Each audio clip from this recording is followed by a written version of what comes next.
اکا دکا واقعات ضرور ہوئے ہیں، اللہ تعالیٰ کا شکر ہے کوئی بڑا واقعہ نہیں ہوا.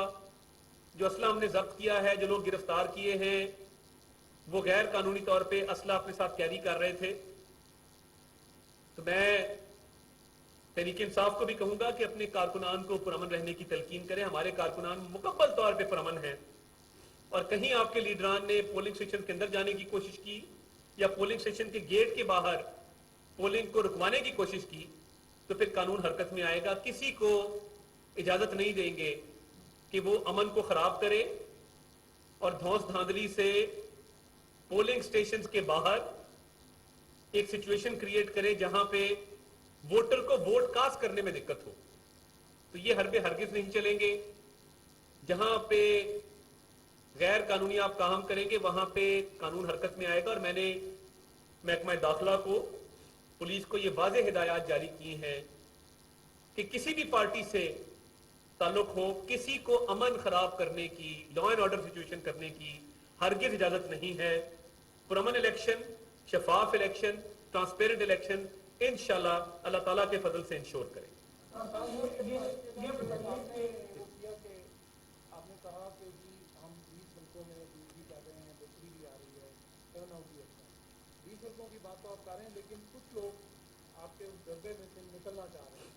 رشتہ رات بھی ایک ساتھ چلے گئے، مزید بھی خبریں آ رہی ہیں، اس بارے میں آپ کیا کہتے ہیں؟ دیکھیں، ابھی میری مولانا غیاث الدین صاحب سے بات ہوئی، انہوں نے تمام افواہوں کی، تمام خبروں کی تردید کی ہے. وہ مسلم لیگ نون کا حصہ ہیں اور رہیں گے انشاءاللہ. اور انہوں نے یقین دہانی کرائی ہے کہ وہ حمزہ شہباز صاحب کو ہی وزیر اعلیٰ کا ووٹ دیں گے. اور جو خبریں چل رہی ہیں ان کی سختی سے تردید کی ہے. وہ ٹیلی ویژن پر انہوں نے بیپر بھی دیا ہے. تو باقی شرف پوری صاحب ہمارے لیے قابل احترام ہیں، ان سے ہمارا رابطہ ہے. تو ان کی بھی دیکھیں، اسپیکر کے استعفے کی کوئی وقت نہیں ہے. استعفیٰ وہ ہوتا ہے جو الیکشن کمیشن سے منظور ہو. اور اگر ایسی بات ہے تو میں پھر انہیں کہتا ہوں کہ جی بائی الیکشن کا نوٹیفیکیشن کروائیں، آئیں دو ہاتھ کر لیتے ہیں، بسم اللہ کریں، شیخوپورہ کے حلقے میں الیکشن کرواتے ہیں. ہم تیار ہیں اس کام کے لیے. یہ سیاسی سٹنٹ ہوتے ہیں. شرف پوری صاحب سے ہمارا رابطہ ہے اور ان کی جلد واپسی کے لیے ہم پر امید بھی ہیں اور پرعزم بھی ہیں. کوئی بات نہیں، یہ اس طرح کے معاملات ہو جایا کرتے ہیں، مگر وہ جلد مسلم لیگ میں واپس آئیں گے، آپ دیکھیں گے. یہ بات بالکل واضح. دوسرا ایک بہت اہم بات، جو نمبر گیم ہے، سپریم کورٹ کے آرڈر کے مطابق ہم اس لمحے پر کھڑے ہیں جہاں پہ وزیر اعلیٰ کے الیکشن کے ووٹ کاسٹ ہو چکے ہیں، اور اس میں سے 25 کو اب مائنس کرنا ہے پریزائڈنگ آفیسر نے. یہ کیسے ہو سکتا ہے کہ 5 ریزرو سیٹیں آپ مائنس کریں اور ٹھیک 5 منٹ بعد نئی 5 ریزرو سیٹیں آپ دوسری طرف سے ایڈ کریں؟ ٹوٹل ہاؤس کی اسٹرینتھ 371 ہے، وہ 376 نہیں ہو سکتی. تو جب 5 ریزرو سیٹوں کے ووٹ ان 25 ووٹوں میں مائنس ہوں گے تو نئی 5 ریزرو سیٹوں کے ووٹ کیسے ایڈ ہوں گے؟ پھر وہ جو 5 لوگوں کا حلف ہوا ہے اس کی قانونی حیثیت کے حوالے سے بھی ہمارے تحفظات ہیں. کیا وہ آئینی اور قانونی طور پہ حلف لیا گیا؟ اس سیشن کی قانونی حیثیت کیا ہے؟ تو یہ ہم قانونی چارہ جوئی بھی کریں گے، مگر سپریم کورٹ کے آرڈر کے مطابق نئی 5 ریزرو سیٹوں کو اس الیکشن میں ووٹ ڈالنے کی اجازت نہیں ہو سکتی. یہ ممکن نہیں ہے.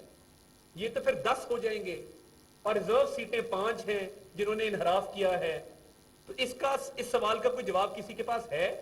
یہ جتنے مرضی کوشش کر لیں، 5 ریزرو سیٹیں جب مائنس ہوئی ہیں وہ اسی الیکشن میں ایڈ نہیں ہو سکتی. وہ کوئی نیا الیکشن ہو تو اس میں ووٹ کاسٹ کریں گے. یہ ڈبل جیپرڈی نہیں چل سکتی کہ ادھر 5 ووٹ مائنس ہوں اور انہی سیٹوں پر 5 منٹ بعد نئے اراکین آ کے ووٹ ڈال دیں. تو نمبر گیم میڈیا سے ریکویسٹ ہے درست کر لیں. پی ٹی آئی اور کاف لیگ کی نمبر گیم میں 5 ایم پی ایس کی کمی واقع ہو چکی ہے. اب 22 تاریخ کو الیکشن ہونے جا رہے ہیں، 22 تاریخ کو وزیر اعلیٰ کے الیکشن ہوں گے، تو اس میں کیا یہ 5 لوگ ووٹ کاسٹ نہیں قطعاً نہیں کریں گے؟ قطعاً نہیں کریں گے. اس کی وجہ ہے سپریم کورٹ یہ کہتا ہے کہ آپ واپس اس لمحے پر گئے ہیں جس لمحے پر وزیر اعلیٰ کا الیکشن ہوا اور 25 ووٹ مائنس ہوئے. جب 25 ووٹ مائنس ہو گئے اور آپ اسی لمحے پر کھڑے ہیں تو یہ 5 ریزرو سیٹوں کے ووٹ بھی مائنس ہوئے.